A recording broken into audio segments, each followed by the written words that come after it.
Ne l'oublie pas, un grand pouvoir implique de grandes responsabilités. 10 secondes, vous êtes à l'antenne.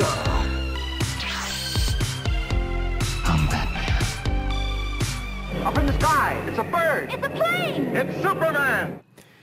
Et voilà, de retour dans la bande des comics, un peu de douceur après. Ce monde brut. Voilà, dans ce monde de brut. Ça t'a surpris, hein? Je m'attendais pas du tout à ça. Tu t'attendais pas à mon petit choix délicat et tranquille, musical, jazzy des trucs. Bah écoutez, très à l'image de Super Crooks, hein, d'ailleurs. C'est ça. C'est une série qui est regardable. Alors, c'est toi qui vas nous parler de ce fameux débat. Donc c'est moi jambe. qui ai lancé ce dossier. Marc Millar est-il un génie? Donc oui. Donc du coup, si vous pensez non, vous sortez. Ouais. Allez, merci. Donc alors, On va déjà le présenter qui est Marc Millar. Pour rappel, donc Marc Millar est un scénariste de comics écossais de mémoire. Et alors il a écrit énormément de choses. Il a écrit Old Man Logan. Il a écrit du Avengers. Civil War. Et Civil War. Mais aussi, il a fait beaucoup de comics indépendants, donc Kick-Ass, qui a été adapté en film. Tu parlais de Super Crooks, qui a été adapté en animé. Il y a eu Empress, il y a eu Space Bandits, Wanted, qui a été adapté en film. Kingsman, qui a été malheureusement adapté en film. Donc voilà, c'est un scénariste. Moi, je suis vraiment très très fan de ces comics indépendants, parce que, encore une fois, il faut les prendre pour ce qu'ils sont, c'est-à-dire des page-turners. C'est vraiment, pour moi, c'est du jus à 100%, c'est de l'action totalement. Je trouve qu'à chaque fois, il réinventait le super-héros. Et c'est en ça où son Jupiter's Legacy m'a totalement soufflé. Je parle du comics, pas de la série. Non. Celui m'a soufflé dans l'autre sens, en fait, m'a totalement endormi.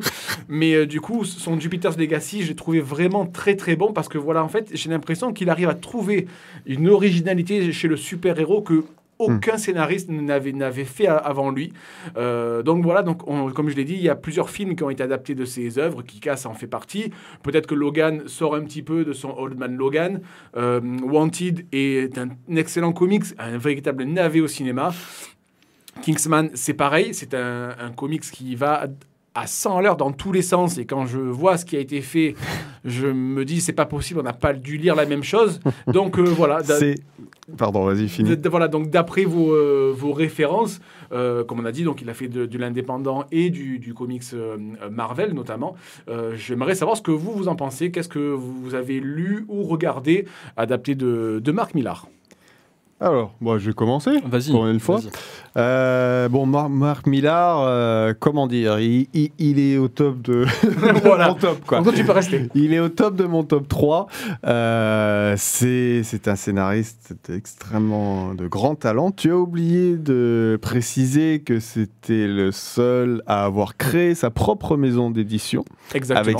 Avec ses propres œuvres, Millar World, qui a été racheté par Netflix. C'est aussi pour ça qu'on a eu les adaptations de Super Crooks et de Jupiter's Legacy, et que d'autres viennent. Oui. Moi, j'ai un problème avec les adaptations, si on reste sur les adaptations, c'est que Marc Millar, il faudrait qu'il les reprenne tel quel. Mais reprendre tel quel, c'est pas possible, parce que ça passerait jamais à la télé. C'est impossible. En termes de coût, en termes de censure, c'est impossible. Voilà, en termes de censure, c'est ça. Donc, mais après, quand on lit ces trucs, comme tu dis, c'est des patch-turners, ces one-shots sont faits pour du cinéma. C'est un film. Totalement. C'est un film que vous lisez. Il a cette caractéristique et cette spécialité d'être capable de vous retourner après un super album de 120 pages, de vous retourner sur les 4 dernières cases. Oui, parce que tu nous parlais de Nemesis. Nemesis, mais Red Son aussi, le Superman Red Son. Oui. Ah, fabuleux. Où la fabuleux. dernière page te donne des informations qui te font vriller le cerveau. Et donc voilà, il y a ces one-shots sur sa partie perso, mais il y a aussi ces interventions qui ont marqué Marvel. Civil War est un monument. Voilà, donc le Old Man Logan en est un aussi. Aussi, les Ultimates, tout le travail qu'il a fait sur les Ultimates. Il a relancé Ultimate dans les années 2000 et qui ont permis de repartir. Donc oui, on est clairement sur un génie aussi financier, parce que comme je le dis, c'est pas C'est donné rentable, à tout le bien sûr. monde de faire créer le truc et de se faire racheter par Netflix. Mais donc oui, moi j'adhère totalement au fait que c'est un génie et que il est encore trop peu exploité correctement. Gilles RDJ, qu'est-ce que vous en pensez? Vas-y, Gilles. Alors, oui, pour moi, au niveau du comics, c'est un génie. Écoutez. Parce qu'il arrive toujours à, comme vous disiez, à faire rebondir ses scénarios, à nous amener sur quelque chose qu'on n'a pas vu ou qu'on n'a pas, enfin, au niveau du scénario, qu'on n'a pas vu venir vraiment. Voilà, après, est-ce que c'est quelqu'un, au niveau du comics, que j'apprécie vraiment? Après, c'est pas un de mes scénaristes préférés. Voilà. D'accord. Ok. Après, ça va être mon choix personnel. Du coup, parce que c'est vrai que, comme disait RD, et je suis totalement d'accord avec ça, c'est vrai que ces comics sont très dynamiques. Là, il y a même des choses qui sont limite pas expliquées, et c'est pas grave, ça fonce dans le tas. Oui. Donc peut-être que toi, tu as besoin d'un peu plus de poser les. Voilà, moi j'ai besoin d'un univers posé. Le pourquoi du comment, oui. Regarde, tu as vu, je sais pas si tu as lu Magic Order. Oui. Moi, Magic Order, j'ai été totalement emporté par ce truc. Parce qu'en fait, à chaque fois qu'il y a un rebondissement, tu dis, mais oui, c'est tellement assumé, bien fait. C'est vrai que certains ont dit, Mark Millar, c'est assez léger. Je pense pas, je trouve que c'est quelqu'un de très créatif et je pense que justement, des fois, il ne s'embête pas avec certaines explications. On part du fait que c'est posé, c'est admis par le lecteur et on avance. Ouais. Et du coup, comme ce qu'a dit RD, c'est du cinéma ce qu'il fait. Et Oui. Mais moi, c'est ce qui m'avait embêté sur le Magic Order. Je trouvais qu'il me manquait quelque chose. Je trouve que moi, dès le début, tu commences à fond, ce personnage énigmatique, ces pouvoirs, des magiciens qui ont des pouvoirs à chaque fois très originaux. La partie graphique aussi, Olivier Coipel ajoute aussi à ça. Oui, complètement. N'oublions pas, c'est du Coipel aussi. Donc je veux dire, c'est beau, ça va vite, il y a peu de temps mort. Moi, je trouve que ce Magic Order est agréablement surpris qu'il y ait un tome 2 qui soit sorti. Je vais te le faire lire, si le 1 t'a retourné, le 2... Ah oui, moi totalement on va en emballé. reparler, quoi. Jay, du coup, on t'a pas entendu, Jay? Ouais, le tome 2 notamment de Magic Order que j'ai adoré. Bon, moi, c'est ma série préférée. Hein. C'est peut-être une des questions on fera peut-être un petit tour à la fin là-dessus. Mais moi, clairement, Magic Order, je trouve c'est l'œuvre la plus aboutie de ce que j'ai pu lire de Millar. Après, il y a beaucoup d'autres œuvres que j'ai beaucoup aimées. C'est vrai qu'il a une carrière quand même super longue pour un mec de 53 ans. Il a déjà fait énormément de choses. Il a bossé sur The Authority, dans l'indé. Swamp Thing chez DC à l'époque. Il avait pris la suite donc de Warren Ellis sur The Authority. Enfin, il y a eu énormément de choses qu'il a fait à côté. Et alors, je vais me faire un petit peu l'avocat du diable, pardon. Pour certains, j'ai vu pas mal de critiques à une époque sur Millar, notamment par rapport à ses scénarios. Il y en a beaucoup qui disaient qu'il était extrêmement fort en termes de pitch, en termes de trouver l'idée qui va faire mouche de suite. Tu peux partir avec les bases en une ligne et c'est ultra efficace. Et il y en a beaucoup qui lui reprochaient par contre le fait d'être moins fort sur le développement de son histoire. Moi, je suis pas tout à fait d'accord avec ça. Personnellement, je trouve qu'il y a des idées vraiment brillantes dans justement les retournements de situation. Je trouve qu'il est très très fort. Le final d'Old Man Logan, par exemple, je trouve qu'il est absolument jouissif. Il y a des choses comme ça où il est allé chercher, il va creuser même dans des domaines qu'on pense bien connaître, et il arrive à retourner la crêpe de façon assez efficace. Donc moi, je trouve qu'il est fort. Et là où je trouve qu'il est encore plus brillant, c'est en tant qu'homme d'affaires. Ce que tu disais sur son Millar World. Il sait le faire fructifier son truc. C'est le seul à avoir pu faire ça. Après, est-ce que c'est une bonne chose commercialement pour lui? Oui. Pour nous, je pense que non. Parce que malheureusement, quand ton comics, tu le penses déjà en adaptation, tu vois, si tu compares... Je ne suis pas sûr qu'il les pense en adaptation. Honnêtement, je ne suis pas sûr. Je pense que depuis Netflix reprend ces trucs pour faire une adaptation. Tu prends le dernier, là, King Spy. Oui, King of Spies. Pardon, King of Spies. C'est pareil, il a toujours cette capacité à sortir des one-shots qui, oui, tu te dis, ça ferait un super film, mais c'est aussi très bien si ça reste comme ça, quoi. Oui, mais le problème, c'est que quand tu vois Kingsman Wanted, le fait quand tu vois ce qui est fait au départ, moi, c'est vrai que Wanted et Kingsman, j'ai vu les films en premier.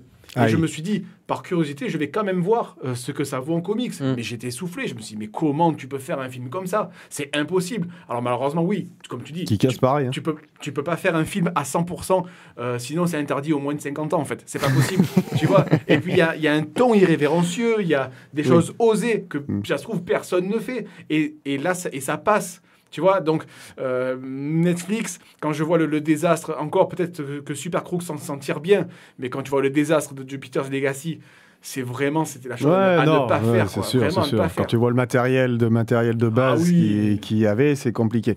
Après, ce que certains reprochent aussi à Millar, c'est de faire de l'indé, mais d'être peut-être moins politique que d'autres. Je peux le comprendre. Mais après, tu es sur un one-shot, tu sors pas réellement du politique. Enfin, C'est pas là pour il va faire ça, sortir, tu le vois bien, les points qu'il veut mettre en avant. Ça sort sur 3-4 cases, mais c'est de la longueur. On est dans un train, t'es dans un train à grande vitesse et tu vois des jolies images de temps en temps. Mais quand tu vois Chrononauts, alors, le premier tome, pour moi, j'ai trouvé... Celui-là, il va être adapté. Il se tient... Ah ouais, d'accord. Il se tient très, très bien. Le deuxième tome est totalement inutile. Bon, pas la peine d'en faire un second, ce qui n'apporte absolument rien en plus. Oui, ça va creuser quelques idées par-ci, par-là. Mais globalement, si tu t'en fais un one-shot... Voilà, on a compris. Et tu vois, là c'est des vestes qui font voyager dans le temps. Ah ben, c'est des vestes, tu vois. Enfin, on peut pas commencer à dire ah oui, mais alors, je suis un mathématicien, je t'explique. Là. Non, trop compliqué. Il fonce dans le tas, il emmène le lecteur avec lui. Et après, c'est sûr, il faut aimer le thème dès le départ. Sinon, c'est sûr. Voilà. Donc, si t'aimes pas, on va avoir l'impression que c'est bâclé. Oui, certains vont dire que c'est bâclé. Alors que pour ma part, je me dis, bah oui, allez, c'est des vestes. C'est efficace en fait, c'est tout dans l'efficacité. Voilà, The Prodigy, bah allez, c'est un mec super fort qui sait tout, qui apprend tout en une nuit. Allez, bah ok, on y va. Et tu vois, et de là, pour moi, t'es vraiment embarqué avec lui. C'est pareil, c'est un comic que tu lis en une demi-heure. Mais c'est pas péjoratif, parce que t'es pris dans le train, ça se lit bien, c'est fluide. Donc moi, je vois vraiment, globalement, j'adhère beaucoup à ce que fait Mark Millar. On parle, parce que nous on est super fans, hein, mais je suis curieux de savoir ce que, voilà, toi Gilles qui est plus en retrait de ça, ce que tu penses de. Tu as vu des adaptations donc Non, alors j'avoue non, les adaptations j'ai pas regardé. Moi j'ai fait toute la série des Civil Wars. Que j'avais trouvé vraiment très très chouette. C'était vraiment quelque chose qui m'avait marqué, parce que je trouvais que ça relançait tout le comics quand c'était arrivé sur le marché. Et au niveau du scénario, il avait réussi il y avait quelque chose. Je crois que c'est sa plus longue série au final. Peut-être Ultimate doit faire à peu près la même chose. Mais c'est celle qui est le mieux tirée. Sur la longueur. Et pour moi, c'est la plus aboutie. Mais t'as pas besoin de faire le background des personnages. C'est ça. C'est un bon point d'entrée, hein, Civil War. Moi, c'est le premier comics Marvel que j'ai lu de ma vie. Et franchement, j'ai tout compris. Enfin, moi, y avait pas besoin d'avoir. Celui que je conseille pour quand quelqu'un ne connaît pas les comics, j'ai un ami qui connaissait pas, je lui ai dit prends cela, tu auras une bonne lecture déjà et tu retrouveras les personnages que t'aimes et la façon dont tu les aimes, quoi. Et oui, avec le ciné, déjà les gens ont une petite culture, mine de rien, là-dessus, commencent à connaître certains personnages avec les séries. Et finalement, le comic, c'est un bon point d'entrée aussi, parce que le dessin, il est énorme, quoi. Steve McNiven, et on le retrouve d'ailleurs sur Old Man Logan, c'est grandiose, quoi. Il sait s'entourer. À chaque fois, c'est des All-Stars. Et au fur et à mesure que son nom grandit, Albuquerque aussi. Voilà, de plus en plus... Albuquerque, comme tu dis, à chaque fois, c'est des grands noms qui le rejoignent, parce que Scalera aussi, parce qu'on a l'impression que c'est un peu la gaufre, quoi. Le dessinateur, il fait un truc avec Mark Millar, il y va. Presque, tu peux pas le refuser, quoi. Et apparemment, il est plutôt cool avec les artistes avec qui il bosse en termes de droits, justement. Il a un côté assez altruiste. Il y a eu tout un tas d'histoires avec Robert Kirkman qui fait Walking Dead et sur les droits reversés aux gens qui ont bossé avec lui sur Invincible et tout ça, où il a fait un peu la pince, quoi. Il leur a dit oui, t'inquiète, t'auras... Et alors que Mark Millar, il a vraiment la réputation d'être... Écossais. C'est les Écossais, c'est les Auvergnats de chez eux. Ouais, c'est clair. D'ailleurs, en parlant d'Écossais, petite anecdote, juste histoire d'eux. Vous connaissez sûrement donc Grant Morrison, qui est un autre autre scénariste, du coup, écossais lui aussi. Et il y a eu une brouille avec lui, entre Mark Millar et Grant Morrison. À l'époque, ils étaient très copains, ils se donnaient beaucoup de conseils, ils s'entraidaient pour écrire. Et notamment une brouille qui serait liée à Superman Red Son. En fait, l'idée du final, aurait été donnée par Grant Morrison à Mark Millar, et en fait Mark Millar l'aurait pas crédité justement sur cette histoire, et donc depuis effectivement ils se parleraient plus les deux messieurs, mais bon. D'accord. Voilà, beaucoup plus complexe. Une bière et ça se règle, ça c'est bon, c'est les Écossais quoi. Une bière. Ouais, une grosse bière. Ouais. Déjà, il parle en pinte. C'est Yann qui parle en pinte et voilà. Mais non, ouais. Après, quand on est fan de Mark Millar, c'est sûr qu'on souffre à chaque adaptation, on le sait. Mais c'est pareil avec quand tu lis des gros bouquins. Des grands bouquins, tu sais que ta série, elle va jamais être la même. Auteur, ouais. Il y a ce côté. Alors moi, j'y vais moins. J'avoue que j'attendais beaucoup de Jupiter Legacy. Je me suis fait très très mal, surtout avec Josh Duhamel que j'aime beaucoup. Je trouve qu'il tenait bien ce personnage. C'est sa perruque qui tenait pas, par contre. Ouais, voilà. Mais il n'a pas été aidé. Il a vraiment pas été aidé par le scénario parce qu'ils ont fait. L'inverse de ce qui était mis. Qui casse les frustrations que tu as, c'est qu'à la fin, ce qui se passe, c'est l'inverse de ce qui se passe dans le bouquin. Mais vraiment l'inverse, quoi. C'est-à-dire qu'il se met pas avec la copine, il s'en prend une justement parce qu'il lui a menti. Ouais. Enfin, voilà. C'est dommage. Est-ce que, par rapport à ce que tu dis, est-ce que Mark Millar a eu un droit de regard par rapport à ça ? Il en a un peu plus maintenant qu'il est chez Netflix, mais je pense pas qu'il doit être non plus énorme. Il s'est fait racheter. Acheter les droits et puis c'est réglé. Il s'est fait racheter. Netflix, on sait ce que c'est. Oui. On a vu des très bonnes séries qui ont fait une bonne saison, mais qui pourtant se sont fait bouger. Donc voilà. Est-ce que avec l'animé, ça passera ? Je sais pas. Mais après, il a amené plein de gens aux comics, je pense aussi. Oui. Il fait partie de ces gens qui, grâce aux séries ou aux films, Kick-Ass par exemple, clairement, ça a amené plein de gens à découvrir ce que c'était sur papier. Et des gens qui ne lisent pas de comics. Donc, moi, c'est Wanted il contribue au truc qui m'y a amené. Ouais. Wanted, c'est incomparable.